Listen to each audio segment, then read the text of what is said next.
आज का दिन बहुत सुहाना है। नायरा बिस्किट और दूध से डाइनिंग रूम में मजे ले रही है। खाते खाते बिस्किट का कुछ चूरा जमीन पर गिरता है। धीरे धीरे चींटियां उस चूरे की ओर आती हैं और उसे खाने लगती हैं। अचानक वो दर्द के मारे रोती है और कूदती है। उसकी माँ और दादी माँ डाइनिंग टेबल की ओर देखने भागते हैं कि क्या हुआ। नायरा अनजाने में अपने पैर चींटियों पर रख देती है।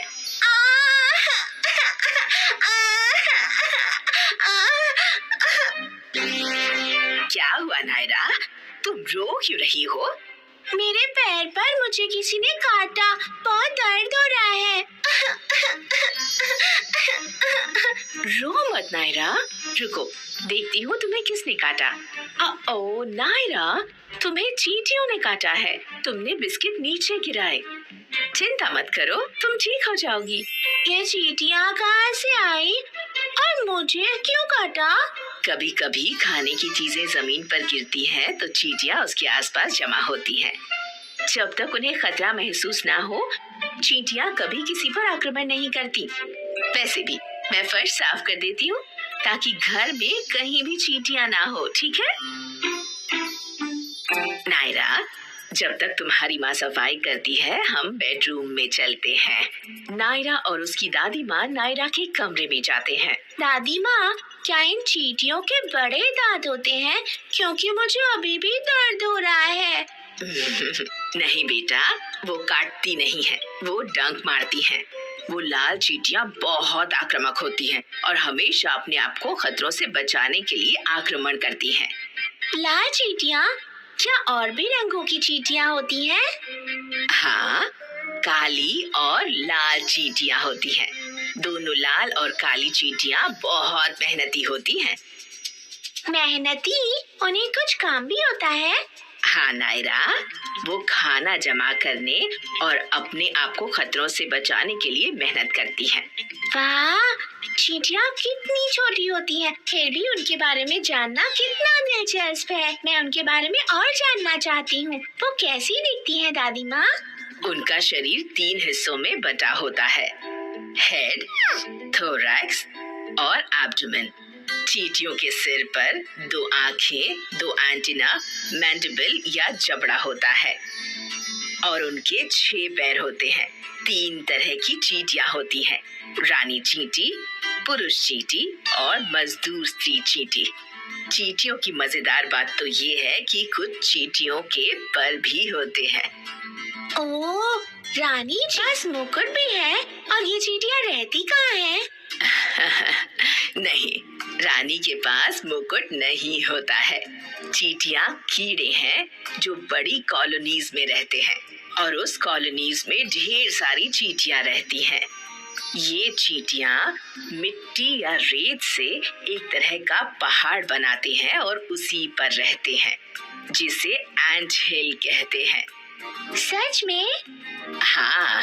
वो खाती क्या है? चींटियां सब कुछ खाती हैं, जैसे फल, दूध और दूसरे मरे हुए जानवर भी। नायरा, इन चींटियों के बारे में और एक दिलचस्प बात है।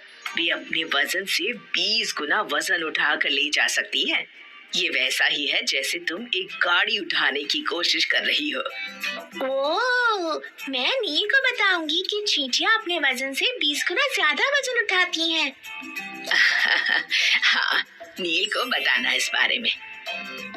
दादी माँ, मैं चींटियों का गाना सुनाती हूँ जो मैंने स्कूल में सीखा है।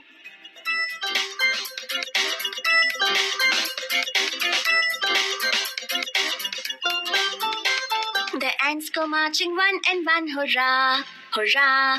The ants go marching one and one, hurrah, hurrah. The ants go marching one and one. The little one stops to suck his thumb and they all go marching down to the ground to get out of the rain. Boom, boom, boom, boom. The ants go marching 2 by 2, hurrah, hurrah. The ants go marching 2 by 2, hurrah, hurrah. The ants go marching 2 by 2. The little one stops to tie the shoe and they all go marching down to the ground to get out of the rain. Boom, boom, boom, boom. The ants go marching 3 by 3. Hurrah, hurrah. The ants go marching 3 by 3. Hurrah, hurrah. The ants go marching 3 by 3. The little one stops to climb a tree, and they all go marching down to the ground to get out of the rain. Boom, boom, boom, boom. वाह, बहुत अच्छी नायरा। धन्यवाद दादी माँ। मैंने इन छोटी चींटियों के बारे में आज बहुत कुछ सीखा। मैं चींटियों के बारे में नील को भी बताऊंगी। तुम नील को क्या बताओगी? मैं उसे बताऊंगी कि लाल और काली 2 तरह की चींटियां होती हैं। वो बहुत मेहनती होती हैं। वो रेत या मिट्टी से बनाई हुई कॉलोनीज में रहती हैं, जिसे एंट हिल कहते हैं। उनमें एक रानी चींटी, पुरुष चींटी और स्त्री मजदूर चींटी होती है, जो एंट हिल में रहते हैं। उनका शरीर 3 हिस्सों से बना होता है: सिर, छाती और पेट। सिर पर उन्हें 2 आँखें, 2 एंटेने और मैंडिबल होता है। उनके 6 पैर होते हैं। बहुत अच्छी नायरा, तुम्हें चींटियों के बारे में सब कुछ पता है। धन्यवाद दादी माँ।